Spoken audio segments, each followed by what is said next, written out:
Welcome to the CGO's 2022 webinar conference series, and it's my pleasure to introduce our president, Ted Courtney. Take it away, Ted. Well, thank you, Sue. It's my honor as president to be able to welcome all of you to our 42nd annual conference of the Council of Georgia's Organizations. And as you know, the whole idea of the Council of Georgia's Organizations is to once a year get together and kind of exchange information about what we're doing, about the progress we're making, and to learn from one another. And it becomes a social event also in which we like to shake hands and talk with people and learn more about them.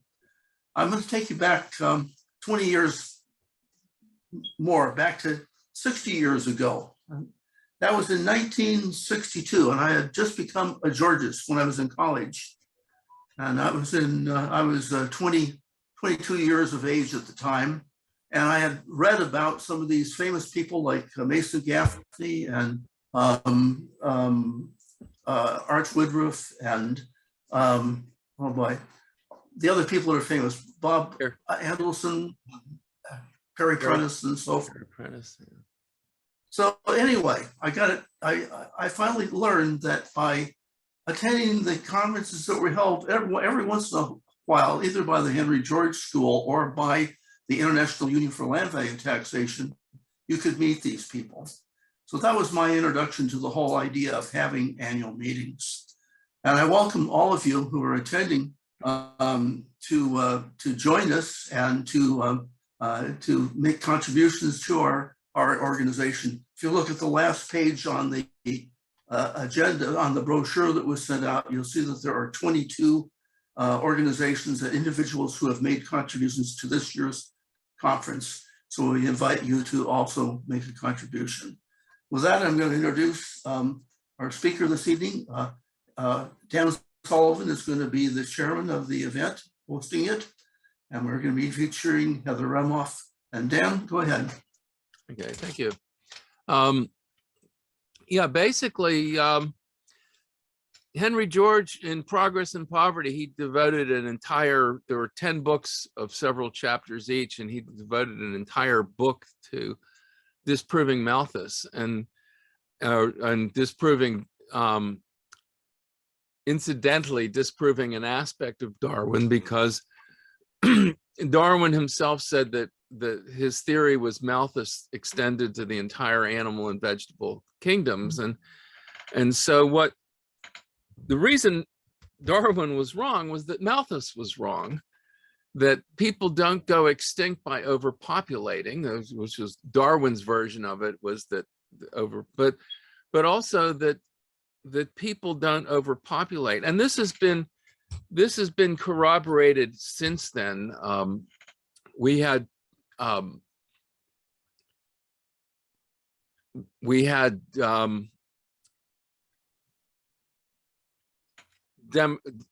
guess demographers, I'm trying to remember what is, people who studied population control, and what they found was that overpopulation doesn't cause poverty, that poverty causes overpopulation. In other words, people who have adequate resources reproduce enough to make use of those resources, but not to extend themselves horribly. But the very poor people will have lots of children, and one of the reasons for that is that as you become elderly, if you're very poor, your 2 children cannot sustain you and sustain themselves. But if you have 10 children, they can each pitch in a little bit and sustain you a little bit. So that's one of the theories as to why that is. But in general, they found that very, very poor populations tend to reproduce quickly, and that all the things that Malthus called positive checks, which were war, pestilence, and famine, were the 3 main categories. And all those things triggered massive increases in population, that a people will increase their population very rapidly, both in the aftermath of a war and in anticipation of a war. and that they will increase their population in the aftermath of pestilence. I don't think they anticipated pestilence, so there's nothing on that. But Heather has some other things in which she thinks that Darwin also made some mistakes. And I don't know that Darwin was wrong overall, because Darwin really innovated like specialization, the idea of adaptation, of species adapting to fit into niches with other species that fit into niches, that certain insects had very long snouts to get into long stem flowers, and that those flowers might have even evolved so that only those insects would draw from them. And there's a lot of complicated things that Darwin really advanced. So I don't want to badmouth Darwin overall, but I just wanted to say that as a Georgist, you know, his big mistake was that he copied Malthus, and that the anti-Darwin backlash was not religion against science. It was actually that Darwin stepped into a raging moral controversy, because Malthus was making excuses for the landed aristocracy and closing the commons.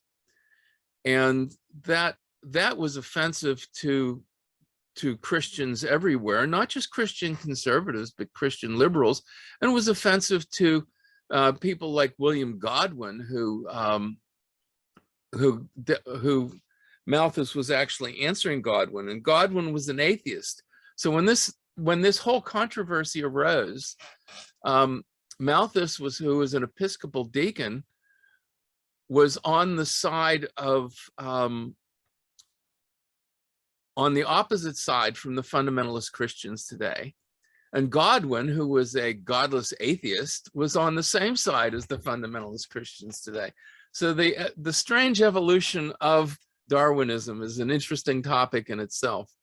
But I wanted to get into, I wanted to find out more, because Heather has delved deeply into this and did so even before she knew about Henry George, and advanced even more by tying the two together. So that's enough of an introduction. Go ahead, Heather. Okay, thanks, Dan. I don't agree with everything you said, but I do agree with a lot of it. First of all, I'd like to thank CGO and also Shepard Wallen for publishing my book. I'm very, very grateful to both of you. And I'm also happy to, oh, thanks, Dan. I'm happy that the Georgists are talking about the commons, that the commons is such an emphasis here, because my major concern today is with the climate change. And I think the Georgia's solution to that, we will have no good solution to climate change that does not include the Georgia's solution. But the title of my talk today is What's Sex Got to Do with Henry George? Love, Lust, and Climate Change. And that's a play on the title of my book. The title of my book is What's Sex Got to Do with It? Darwin, Love, Lust, and the Anthropocene. Now, 2 years ago on Thanksgiving, I learned from Shepard Wallen that they were going to publish my book. And I was so excited. My granddaughter, who's 35 and single and a bit of a wild thing, she called me to wish me a happy Thanksgiving. And I said, oh, Erin, darling, I really have something to be thankful about. I learned that there's a publisher in the UK who's going to publish my book, What's Sex Got to Do with It? And she said, oh my God, Babu, is that really the name that's going to be a bestseller? Is that really the title? I said, Erin, don't get too excited. It's a rather scholarly book. And the full title of it is What's Sex Got to Do with It? Darwin, Love, Lust, and the Anthropocene. She said, well, Babu, I don't want you to worry about it. I may have to Google that A word, but I'm all over those two L words. And actually, Erin is not the only one who has to Google that A word, the Anthropocene. I myself learned it probably only 5 years ago from a science writer. And many of my friends, some of whom have advanced degrees, don't know what the Anthropocene is. And just for those listening, it's the extinction event that's based on human activity as in anthropology. So it's an extinction event not caused by a meteor or a volcanic eruption or something, but actually by human activity. And that's what the Anthropocene is. Now, how is it that Darwin introduced me to Henry George? And he did. I used to be such a fan of Darwin, Dan. He was my absolute hero. You know those imaginary dinners, those dead or alive dinners, when they ask you if you were throwing a dinner party, who would be the 5 or 8 people that you would invite? Darwin always headed my list. I was so much a Darwinian. And so when I was doing my graduate work at Rutgers, I was interested in Darwin's theory of sexual selection. Actually, the theory of natural selection had many fathers. Darwin and Alfred Russel Wallace really were not the fathers of the theory of natural selection. Darwin's own grandfather postulated theories of natural selection. It was very, very common. Many people were. What Darwin and Alfred Russel Wallace did was they gave the explanation for how this adaptation would occur. And they got that from Malthus. So both Darwin and Alfred Russel Wallace, they now had a way to explain how natural selection worked. And Malthus had given it to them in his writings, Principles of Population. But as Dan has explained, Malthus was very, very wrong in that. He got it wrong. And he introduced, therefore, a mistake into the theory of natural selection. It made it very numbers dependent, which it actually is not. And as I say somewhere in my book, that I refer to it as Darwin's Malthusian flaw. He based his whole theory on behavior, on human behavior. This, as Dan pointed out, the way we drop our numbers. Darwin was very, very concerned. He felt that the species was going to retrograde, in his words, unless we changed the way women were having children. Now, he was obviously talking about English children, English women, because he felt that Irish women were having way, way, way too many children, and that was his concern. And he thought, wow, unless we get English women to have more children, the species is going to retrograde. So he based his whole theory on what he saw as detrimental to human evolution is actually the way humans. That's how we reproduce. As Dan pointed out, when we have sufficient resources, we reduce the number of children we have. Darwin was mistaken in that. But anyhow, I entered Rutgers to do my dissertation, to work on my dissertation for my PhD in anthropology, not in biology or genetics. And I was very interested in sexual selection. And so I set up a study in which I interviewed women as to how they selected their men in their lives. I took a tape recorder with me and interviewed them individually, open-ended interviews. And those interviews ran from 3 to 5 hours in length. And every word, I tried not to lead the women. I simply asked them to talk to me about the men in their lives. And they did at length. And whenever they would say this man was sexy or this man was wonderful or it was love at first sight, I would ask, okay, what traits triggered that reaction? And then I correlated those traits to their reproductive success, whether the men that the women described as successful had the largest number of children. I was operating under a Darwinian premise, strictly a Darwinian premise. And I assumed that the most successful men would father the most children, and that women would be careless users of birth control with men who weren't good father material. In fact, nothing, I got the exact opposite results that I was expecting. And I realized, wow, first of all, women didn't begin to use birth control until they met a man that they wanted to father their children. So birth control was used more for timing than it was for pregnancy prevention. It was almost like women didn't consider that they might actually get pregnant until they met a man who made them want to be pregnant. So that the results of that were totally contrary to what I expected. But the big difference for me was the thing that Dan had talked about, how the most successful, the people with the best control of resources, the most reliable control of resources, have the fewest number of children. And that was totally opposite of what I expected. So I left Rutgers knowing that neither Darwin nor I knew nearly enough about economics. I knew nothing about economics, but I sensed there's something in human economic behavior that Darwin hasn't accounted for. So I began on a self-taught course in economics. I lived in Philadelphia at the time, and I would dutifully trek up to the Philadelphia Library and check out all the famous economists.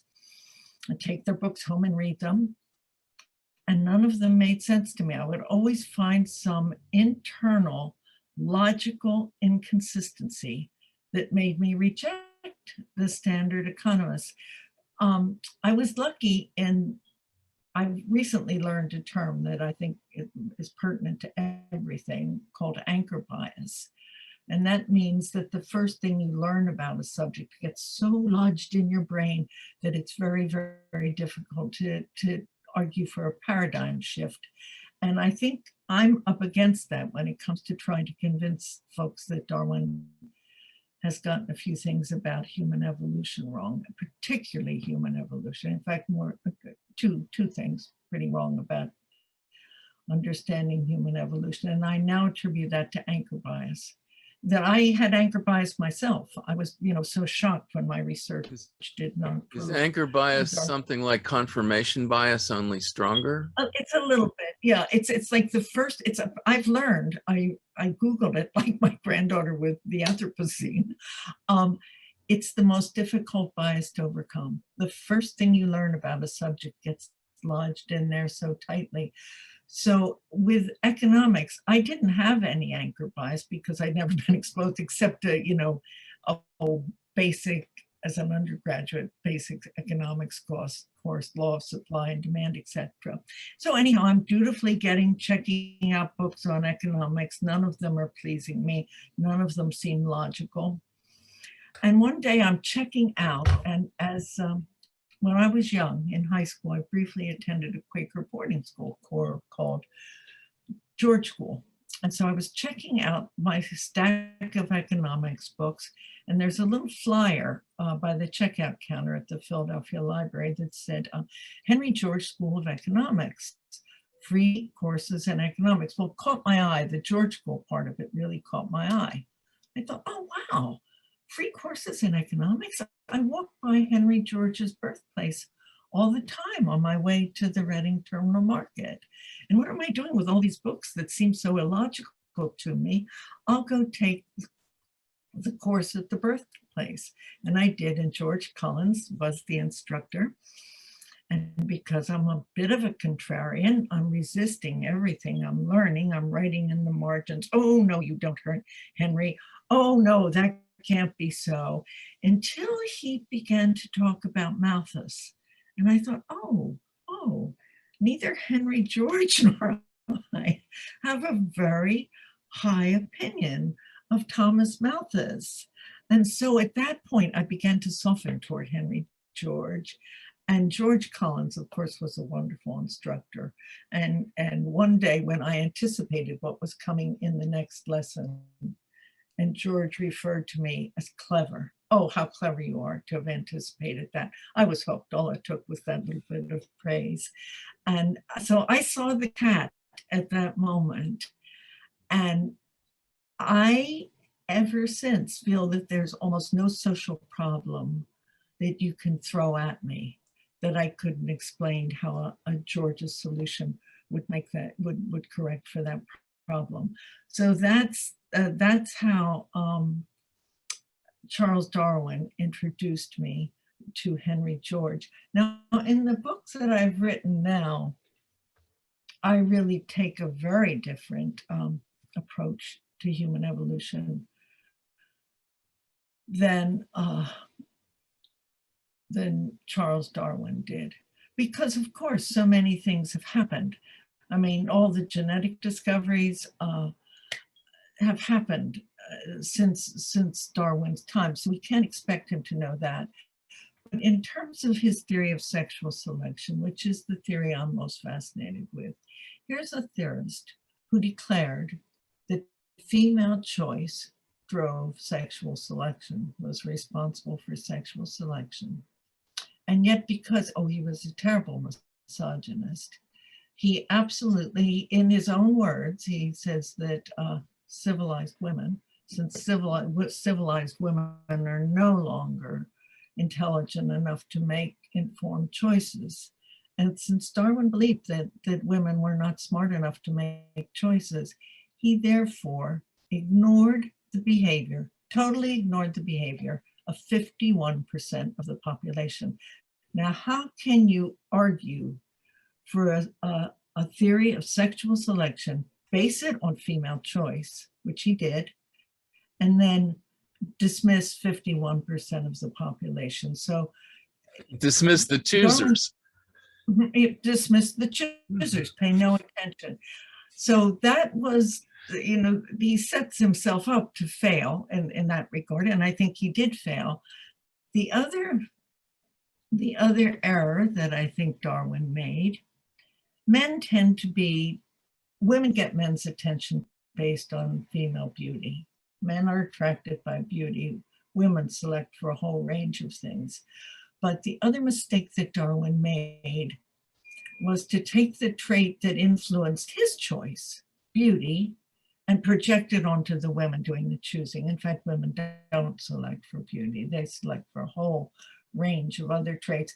And Darwin believed, because it was the peacock's tail that, he famously said, whenever I look at a peacock's tail, it makes me sick, because he didn't know how to explain the evolution of the peacock's tail, given that he saw beauty as being non-functional. And he felt that traits that were selected for were going to, contribute to the reproductive success of or just to the general adaptation of the species. And so how can beauty be functional? So what he did, his theory of sexual selection, was really only to explain beauty. He assumed that females of all species chose for nothing other than beauty, and in that he was seriously wrong. Now, my update to Darwin that I cannot hold him to account for. I hold him to account for being such a misogynist that he ignored 51% of the population, but he didn't know genetics.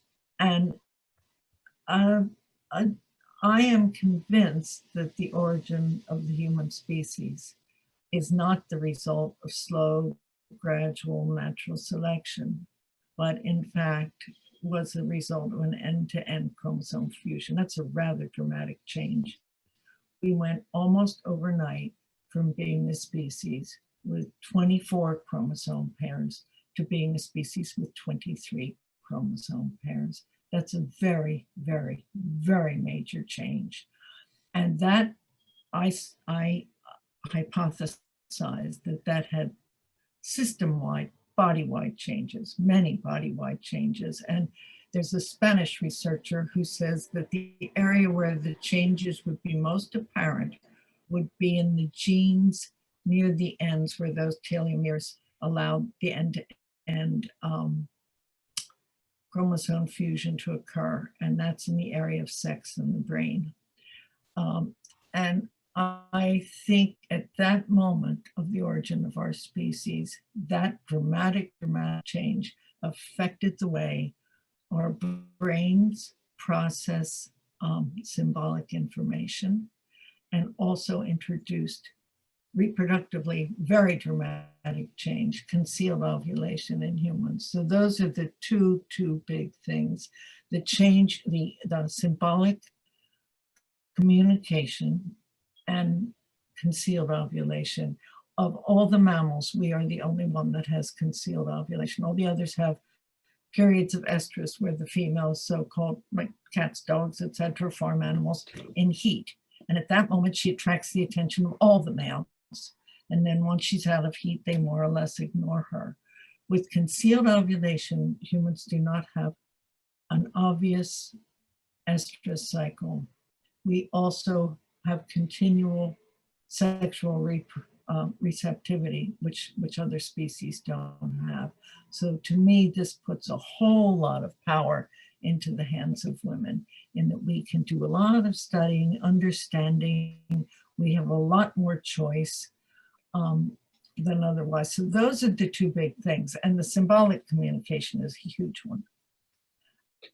All species communicate. I think plants even, do communicate. I shouldn't say even, I think plants communicate.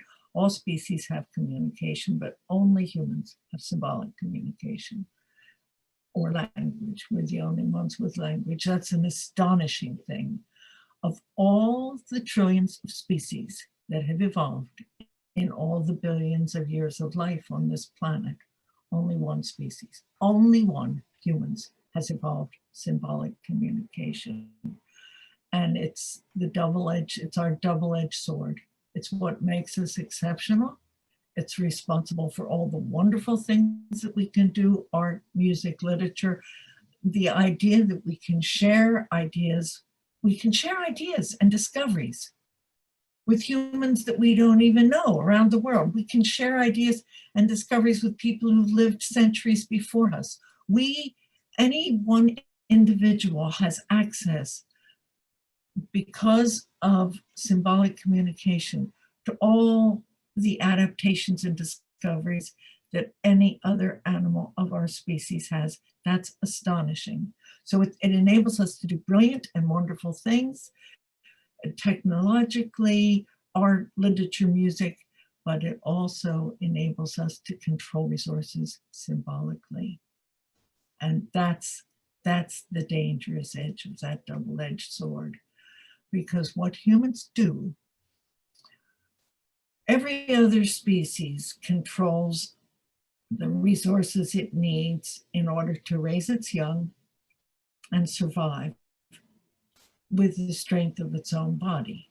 And because the members of the species are roughly equivalent in size, there's equitable distribution of the available resources. With humans, no. If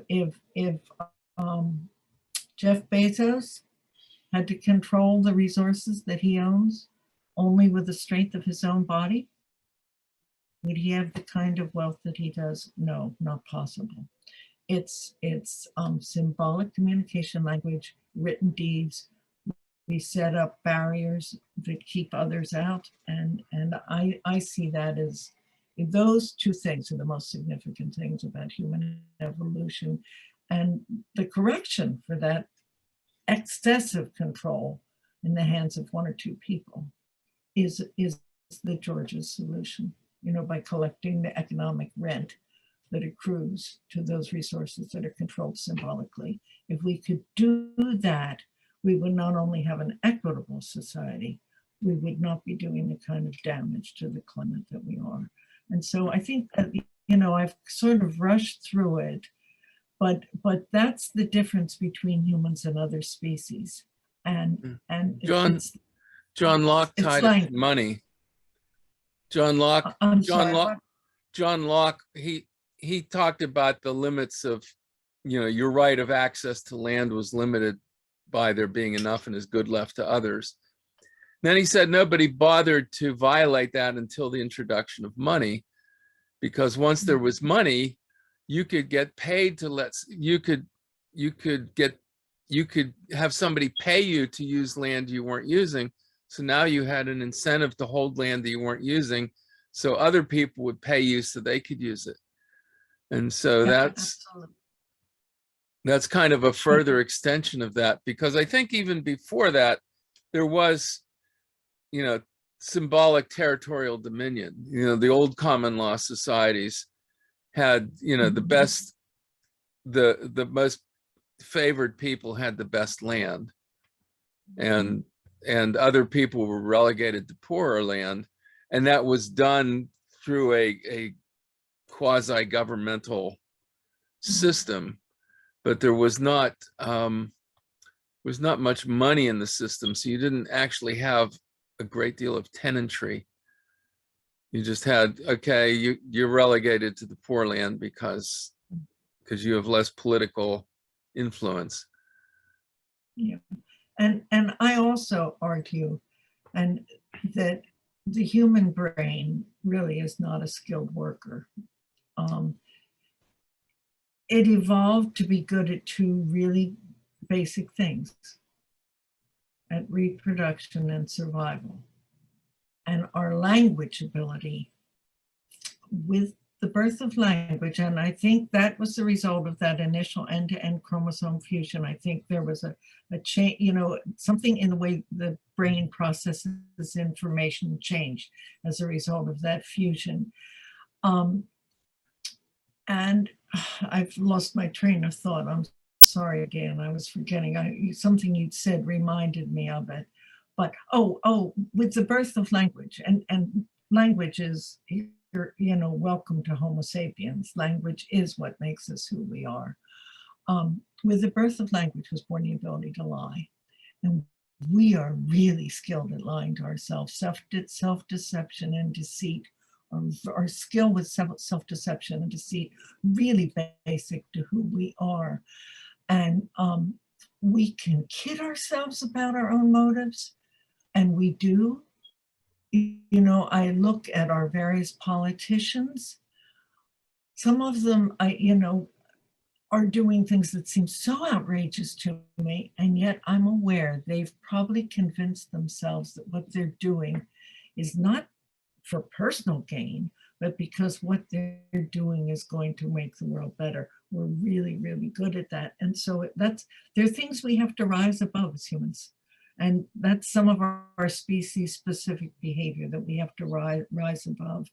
We have to be aware that we do kid ourselves. Just because we believe something, that we've done something good, doesn't mean we're quite as good as we think we are. But written deeds too, the introduction of written language, now we have written deeds. And you know, anytime there's a government formed, property rights are one of the first things that people want to protect. But by collecting the economic rent, we can stop humans from doing the two most damaging things we do, which is create inequality and damage the planet. One of the things that psychologists have been saying more recently is that we don't believe things because they rationally make sense to us. We start off believing something intuitively, and then we construct a rationale to justify it.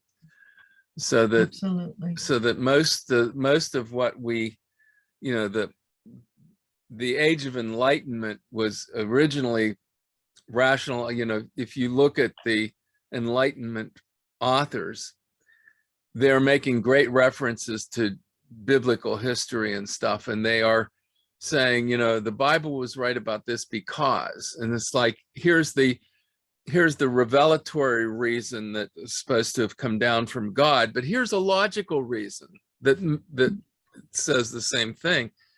And then at some point they started getting carried away with their own rationale, maybe with John Stuart Mill and some others, where they thought that they could construct things logically and that would give them the right answer. And what they didn't seem to realize, that modern psychologists realize, is that no, they started with what they wanted and then they constructed a rationale to justify it. And so if what they wanted was wrong, they could come up with an elaborate rationale to justify what was wrong. And it's interesting because the image Lucifer was the light giver, and that wasn't an Old Testament story. That's kind of a New Testament story that's retrofit to the beginning of time. But Lucifer was God's favorite because he was the brightest. And he was so bright that he started challenging God's wisdom, and God ended up banishing him. Well, that's a, you know, I don't take the Bible as literally true, but it's got great archetypal stories and metaphors, and that metaphor is like, okay, when we said, wait a minute, we can discover things logically and not have to rely on ancient superstitions, that you can fall into a trap of thinking that you're being logical when you're really just rationalizing your own superstitions, your own desires, and that they might not be as wise as you think they are, that whatever popped into your head might not be greater than the wisdom of the ages, even if the wisdom of the ages was not handed down from God, but was just something that evolved because generation after generation said, no, this works and that doesn't work, so we're going to drop that and we're going to incorporate this into our narrative. And so that maybe the religion itself was an evolutionary product. Brett and Heather Weinstein make the argument that all societies have religions, so the religions themselves must serve an evolutionary purpose, or there would be societies without them. I think one purpose that they serve is that once we have language, what language gives us? It gives us a past and it gives us a future. It gives us a past tense and a future tense. And so because we can, one of the great, a linguist who's written a lot on the evolution of language, Derek Bickerton, he has what does he call it? Displacement. That the difference between language and communication is language has displacement. And with language, you can talk about things that are not immediately before you, things that have happened in the past and things that are going to happen in the future. Even in my dissertation, and I argued there was probably selection pressure for that in terms of female choice, a man who could promise a good life well into the future had a leg up over a man who just what he was doing in the here and now was all that he could sell. But I think once humans have the ability to imagine a world before we were born, and we can do that. I know there was a world before I was born, and we're aware that there's a world after we die. So humans have to confront our mortality in a way that other species do not. And that is a strong selection pressure for a belief in religion, because it's terrifying to assume you're going to die. Believe me, as I'm 84 now, the closer I get to, I know I'm past my sell-by date already. So I'm very, very aware that, yeah, there's something comforting about believing. It makes life more bearable. So I think that's a very strong selection pressure for religious thought and for other things too. Language ability is a tricky stuff. The outside member on my dissertation committee when I was at Rutgers was at Harvard at the time. I asked him to serve in that capacity, Bob Trivers. And he actually did the genetic research that was the basis for the field that was called sociobiology. And back in the mid, E.O. Wilson wrote the book called Sociobiology, but Bob Trivers did the genetic research on which those theories were based. And he was the outside member of my dissertation committee, and he introduced to me in conversation, and he has since written books about it, the human skill with self-deception and deceit. Those are his two terms, that humans are just brilliant at self-deception and deceit. And with language was born the ability to lie to ourselves and to others. I find all that fascinating. So, and we're so good, tribalism and greed to me are the species-specific traits we need to rise above. We really do. And a good place to start rising above them is to recognize, yeah, I'm as capable of doing that as anybody else is. just ask yourself, when you see a talking head on television, a politician, and before you decide whether you believe how much credit you're going to give to his ideas, you find yourself going down to check to see whether he's got an R and a D after his name. I think most of us do. I often wish they didn't show the political affiliations of the talking heads, that, you know, maybe we could get past it. In fact, at the very end of my book, I quote a line from Pogo, Walt Kelly, the cartoonist, his little possum, I think it was. We have met the enemy, and it is us. And it is. We are our own worst enemies, and we have to address our tribalism and greed and figure out how to rise above it. I think the Georgia solution is a good start, collecting the economic rent. And that's why I'm so glad this conference is so focused on the commons. I got a question from Ed Dotson that says, some tribal societies continue to avoid hierarchy. Do you think this is possible once there is a significant division of labor? I don't know. Yes. Are we answering the question? I think, Sure. I think once there's a sufficient access to resources, a more egalitarian access to resources, I think you'll eliminate some hierarchy. But I think in terms of reproductive choices, I think humans are always going to have hierarchies. Males tend to arrange themselves in hierarchies. Women sit back and watch them fight it out till which one's at the top of the heap, and then women pick the guy at the top. So I think there is a selection pressure in favor of hierarchy. In fact, Bob Trivers, this same mentor of mine, he argued that systems of female choice tended to create male hierarchies. So that was his theory on that. But I think an egalitarian, distribution of resources takes the horror out of hierarchies. I was at an American Indian conference. Well, it was they were headed to DC and they stopped in Pittsburgh to promote their cause, and they said that they were Sioux Indians, and they said that they were a matriarchal society. And somebody asked, well, if you're a matriarchal society, why is it that all the chiefs are men and that all the people doing the talking are men? And he said, because the women chose us. That the American Indian matriarchal societies, that men were still put in charge of leading and making those tough and dangerous decisions, but the ordinary man had no vote. That the chiefs were chosen by the women, or in some cases the elders of the tribal council was chosen by the women, and then the chief was chosen by the tribal council. But in those so-called matriarchal societies, the women did not put themselves in charge. The women were in charge of deciding which men would be in charge. And I thought that was an interesting approach to things, because it ultimately the women were in charge. When you're talking about the entire population of women were in charge, and the entire population of men could only attain power by winning the favor of the women.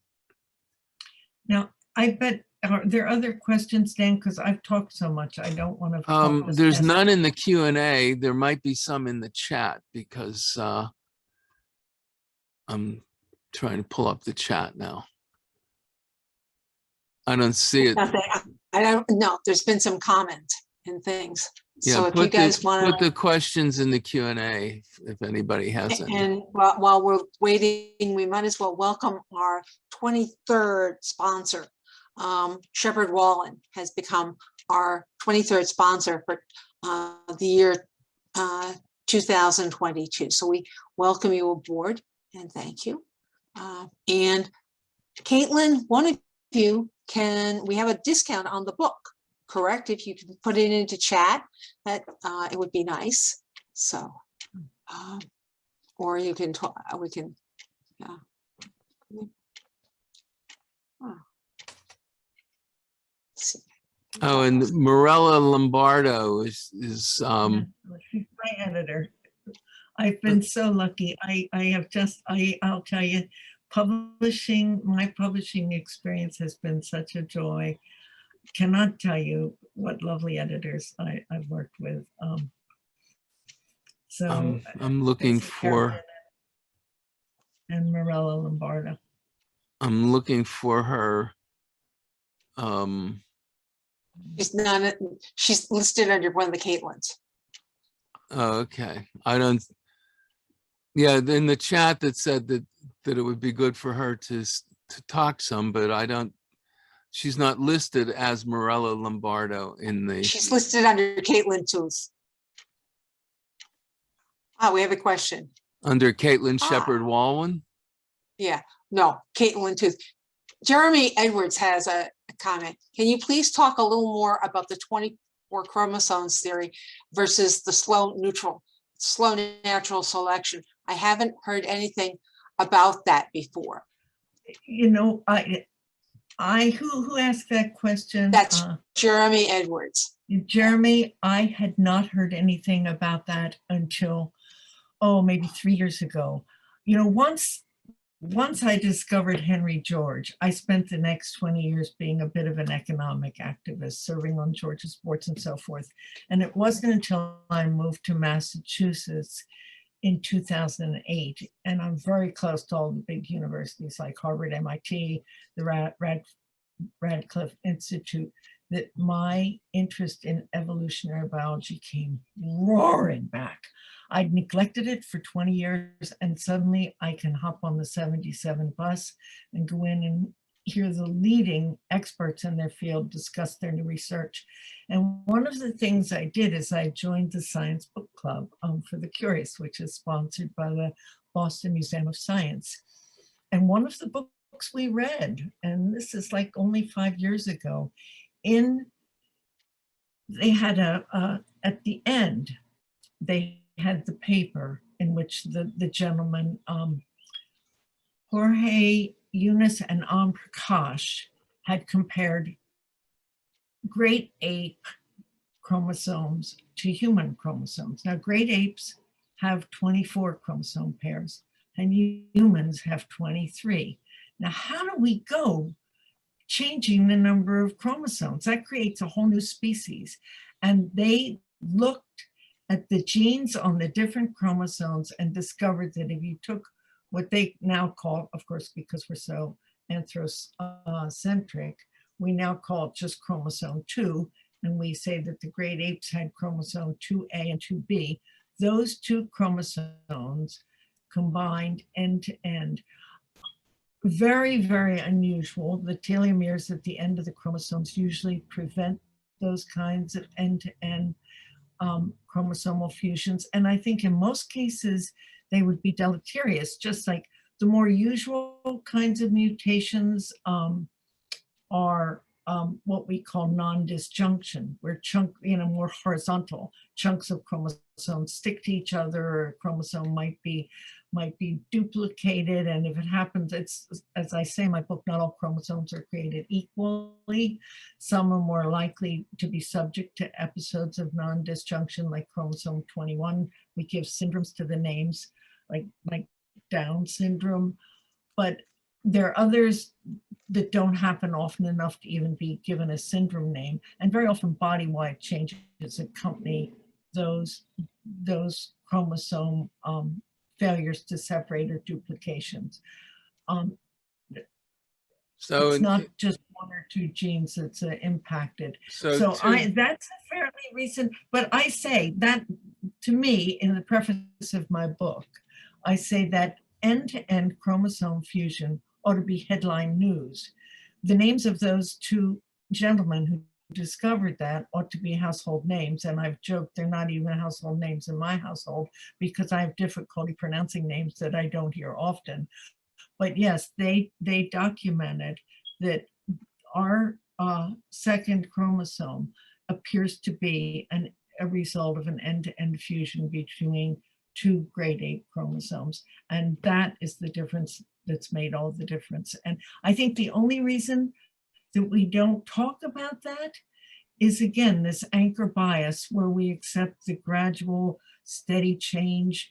How can that Darwinian paradigm possibly explain a reduction in chromosome numbers? That's a real big one.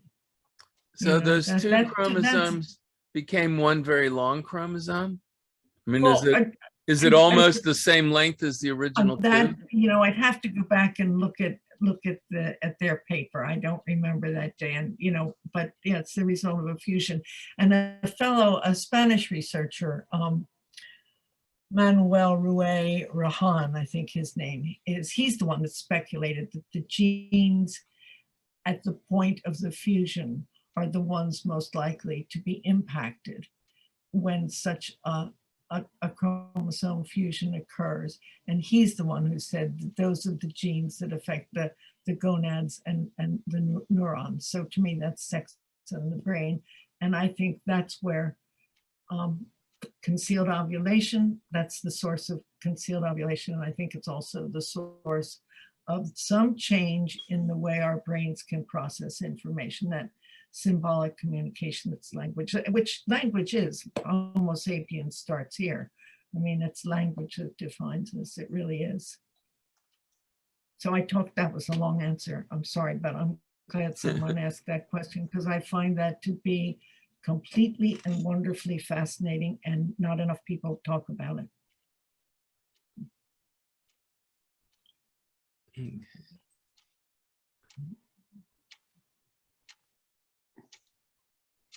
So, Let's see. We have in the chat that we should say that most people can see it. The code Henry, all caps, 20 can be used on the Shepherd Wallen website to order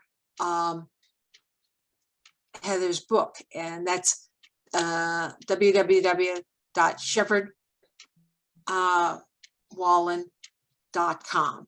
And so please do order the book instead of supporting Amazon and Jeff Bezos. Support the fine people at Shepherd Wallen. And isn't it wonderful how they've always supported Georges and people with these? Yeah, it's really terrific. Yeah, I they feel so. My understanding is from Anthony Werner, when I guess he was the head of it at the time, he said that they made money on other books in order to subsidize the Georges books. So well, I hope my book earns some money for them.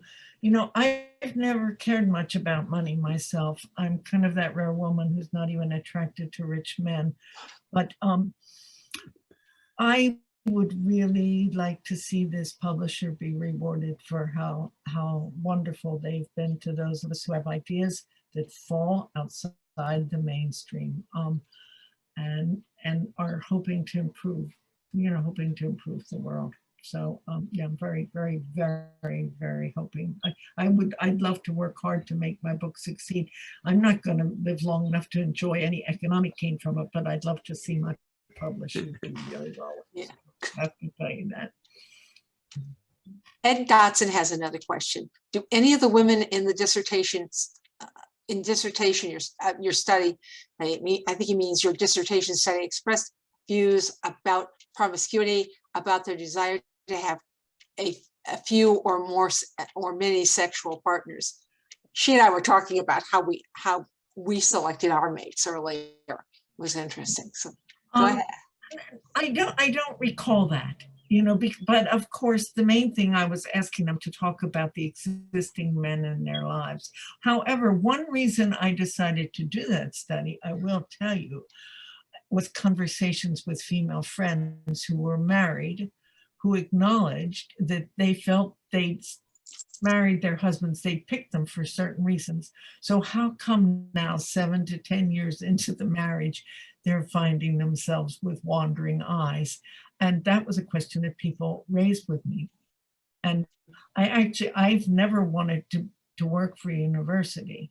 I've only ever returned to graduate school when I had a question that I couldn't get answered in books. And so I started looking in books for the answer to that question.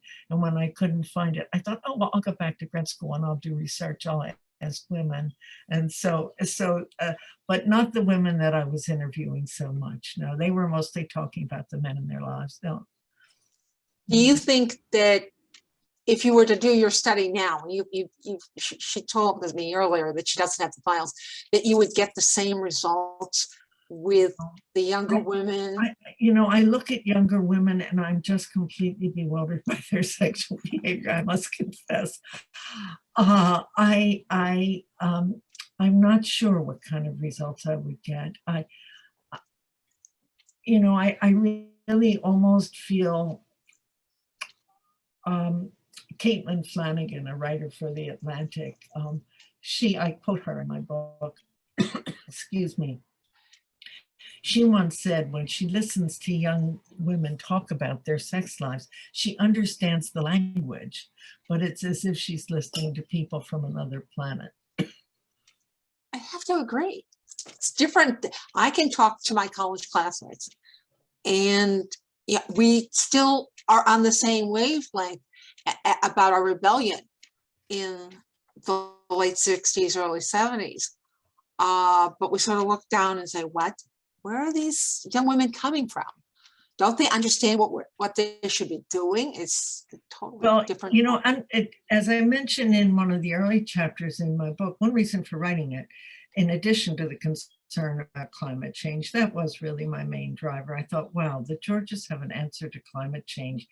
And I care so much about it that I really need to get this book written. But the other reason was I don't know many young women who are particularly happy with their romantic or sexual lives. In fact, when I went to one of the conferences at the Broad Institute in Cambridge, and they had a reception afterwards, and there was a young woman at my table who, when she learned what my research interest was, she began to talk to me about how confused she and her friends were. She said, like, we went up and asked the guy, just told him we wanted to have sex with him, and he told us no.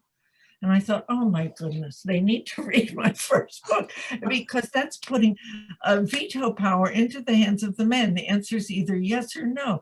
Darling, you have to go through a whole lot of steps first to come to his attention, to make him see you in a certain way, to let him know that you find him desirable.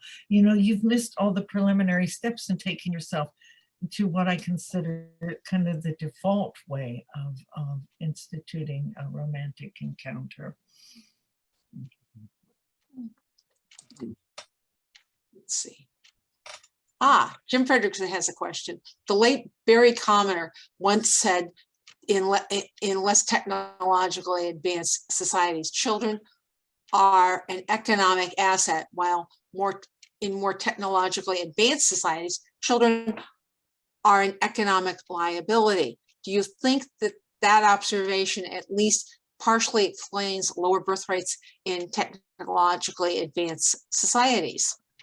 Yes, I think it does. But we invest a lot in children in technologically advanced societies so that they're able to succeed. We still want our children to succeed. The goal of reproduction is to get your own genes into the gene pool of the next generation. And those of us who invest heavily in a few children do that. So, I think children in technologically advanced societies, we may not need support from our children as much, but we are still concerned with getting our genes into the gene pools the next generation. And in technologically advanced societies, we can do it by having fewer children because their likelihood of surviving is much greater. We have a lot of institutional things that we didn't necessarily overtly decide that they would change our family dynamics, but they do. And one is Social Security. Social Security is that prior to Social Security, your children would look after you in your old age. So you invested in them when they were young, and then they invested in you when you were old. And families were more cohesive, so that you know, grandpa or grandma would live with Family, with with the closer family. together. And there's a lot of things like that we have institutionalized things, and they're not necessarily bad. I mean, Social Security is not a bad thing, but it's got those unintended consequences that we never really considered, I think, or some people considered them and they were dismissed. It's sort of like, oh, why does your grandpa live with you? Now everybody's moving back in because of the economics, because of debt. Well, now, so it's now the the old people are living with their kids, but they're still taking care of their kids. Yeah, or but sometimes You know? it does reverse. Sometimes it is Yeah. the reverse, where the children are in their 60s and 70s and they're taking care of mom and dad who are in their 90s. I just was talking to a friend I hadn't seen in a couple of months from exercise, and she has been babysitting her mother-in-law who has dementia but does not realize she has Alzheimer's, and they're waiting to get her into memory care, and they can't leave her alone. If they walk to the kitchen, mom follows. So she's got to have 24/7 care. So it's taken a toll on the family, but they are with her. Frankly, hey, I'm a mom. I'm not a mom. I don't have kids that can watch her. It will be my 2 nieces and my 2 nephews that would come to my aid, or friends, hence that would come if I all of a sudden got Alzheimer's. So the extended family has had its uses and now has its uses. We downplayed it for probably a generation, and now it's coming back. Well, the other thing that's a very Georgia thing, of course, housing costs are so completely out of control that of course young people come back and are living with their parents. And you know, the 3 things that have escalated the inflationary pressures are housing costs, healthcare, and education. Those costs are just through the roof. And so the fact that they are, you know, that the inflationary pressure on those 3 things is so great, does change family dynamics. I mean, when I was in college, I could put myself through college with the money I earned summers as a car hop at Smitty's Drive-In. No kid today could put themselves through college working as a car hop at Smitty's Drive-In. Nobody. And I went to a state university. I went, my undergraduate work was at Penn State, but no, you know, so there are costs that are out of control. Yeah. As I was working with a young woman today, she has 3 jobs to support herself. Tom Rossman commented, childcare is also a part of the affordability crisis. And then Jeremy Edwards comments, everything is unaffordable. He also asked about, based on your Rutgers thesis, were there any non-obvious factors women selected for? I'll add beauty is definitely not the only thing men select for. I think he's right in that. Of course he's right. So his question was, what non-obvious factors? Something that's beyond the surface. Nothing that really surprised me. I thought it was interesting that if a woman had existing children from another relationship, the thing that she rated the most highly desirable trait in a man she was currently dating was whether or not he was good to her children. So good to her existing children was one, but that's quite understandable. But, you know, I wasn't necessarily expecting that. I'm trying to, you know, pretty much, you know, there weren't a lot of surprises. And women didn't just start out by saying, oh, I was attracted to him because he was rich. They would just, I'd say, well, what turned you on? What made him sexy? Oh, he had a gorgeous leather jacket. He had this little Mercedes convertible. You know, I would code that as control of material resources, as contributing, even though she's not saying money. The funniest one, though, and I told this story other places, but I find it entertaining, so I'll tell it again. I tried not to lead my subjects. I tried not to coach them too much, to just let them talk. even not to say, oh, that's interesting, because if I said, oh, that's interesting, I'd get a flood of information in that same vein. But the very end of doing my interviews, I was down to the last few and I was tired. I've been talking to this woman for a long time. She was married to an airplane pilot, and she described him as the sexiest man in the world. And I said, oh, wow, that's pretty high praise. What traits contribute to that? And she was so embarrassed. She couldn't think of a single thing. She's going, oh gosh, let me think. I said, well, think about the last time you were just flooded with that kind of emotion, feeling desire for him. What was it that he did that inspired that reaction in you? And she said, oh, I know. She said, he brought me 2 pineapples. He brought me 2 fresh pineapples. He'd been on a flight to Hawaii. And at that moment, I saw a little lizard scattering across my brain with an insect in its mouth to feed to the female. And I thought, oh my God, courtship feeding in humans. I had paid no attention to it. So this was a surprise.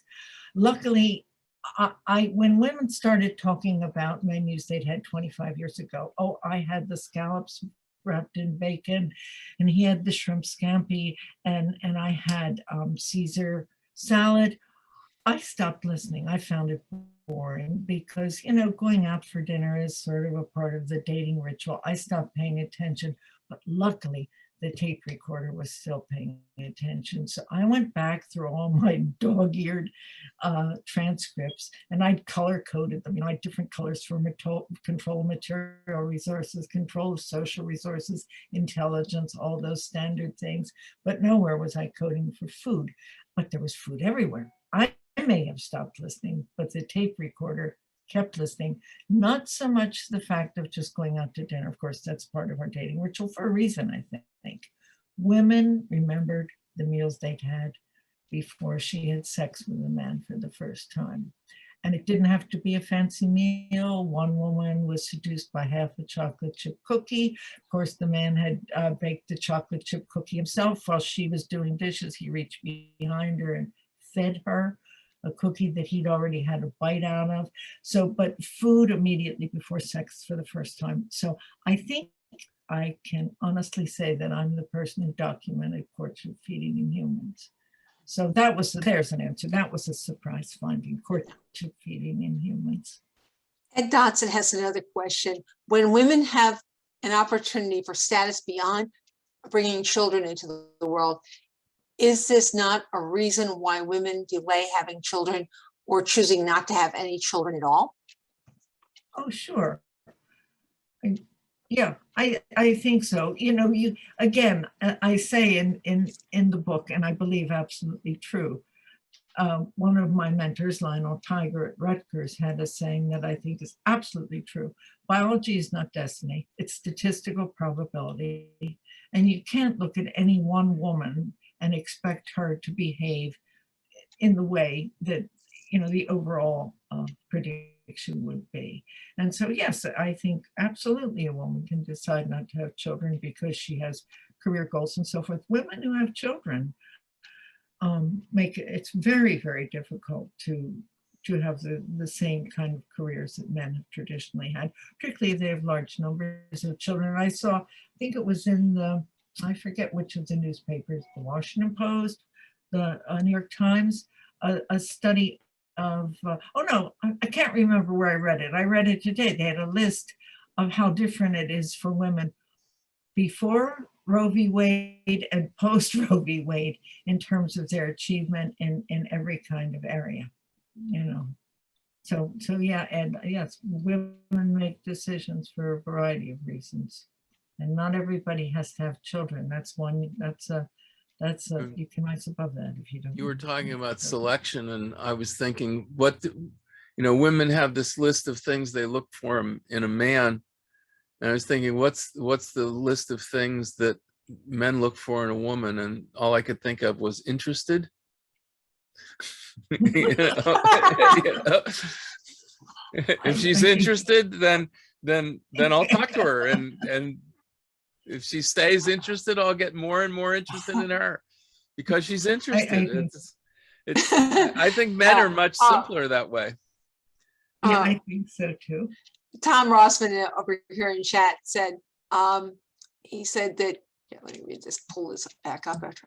Okay, I'm back here. Let's see here. Come on, it went down. I had a minute ago. Okay, here we go. It's almost there. And let's see, here it is. Oh, excuse me. Okay. Tom Rossman said,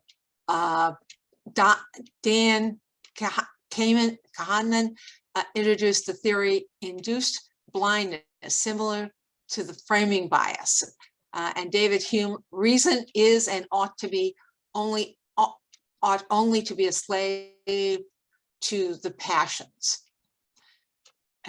Just an interesting comment. That is an interesting comment. Yeah. Jeremy says again, Georgism plus challenging authority plus intelligence plus beauty. Oh, excellent. Yeah. Okay. Oh, let's see if we have anybody else. Oh. Well, Anybody have any other questions? We can tell you that this Saturday, we continue this conference with Nick Tiedemann of Virginia Poly Institute. He's going to be talking about the recovery of the Creative Commons, talking about intellectual property as enclosures of the commons. He says That's that, going to be fascinating. I can't wait Yeah. to hear that. yeah, that'll be at 2:00. And On Saturday, did you say? on this Saturday, the 11th, and next Tuesday, we're going to have the gang from Baltimore Thrives, which is Alana Hartzog, Vanessa Beck, Lorenzo Castaneda.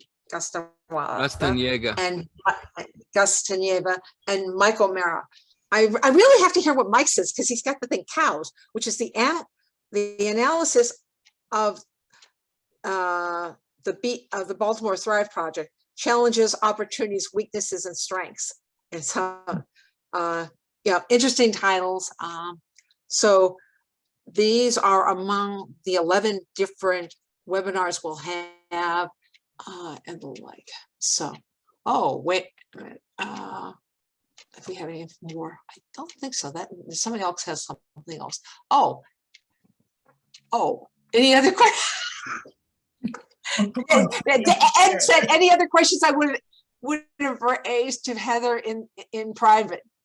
Okay. Yes. Ed incidentally was going to be our moderator, but declined because we felt the synergy had to be in person with those two. So no, this has been fun. And thanks, Dan, for helping me out with this. As Sue and Dan both know, when I agreed to give this talk, I thought it was going to be a face-to-face conference. And I'm really not terribly comfortable with Zoom because I engage with people. So when I'm talking to a group of people, I can see who's raising an eyebrow or shaking a head. And it's very easy for me to engage in that way. And so Sue and Dan very graciously accommodated me when I said, oh, I don't know if I can do a Zoom presentation, but you've made it fun, guys. Yeah. And the comments are fun too. Oh yeah. And I was sent a review copy of the book and it didn't arrive. So Sue sent me her copy of the book. So now I have 2 copies of the book, and I think I will try to find the address of Brett and Heather Weinstein and send them a copy. Oh, I'd love it if you would do that. I would love it if you, I've heard them speak and have felt that we're simpatico in some areas. Yeah, I would love it. So Caitlin, I have to order another book for me. So, since I was generous enough to get, and I will also place an order for a couple of other people. So, no. So Okay, well, are we? I think we're done. We did talk about if people would like to stay on, we will turn off the recording and either Dan or I will stay on for a while so you can have. and Yeah, we'll make you all I'll panel. promote everybody to panelists and people can just chat and That would be fun. we'll turn off the recording.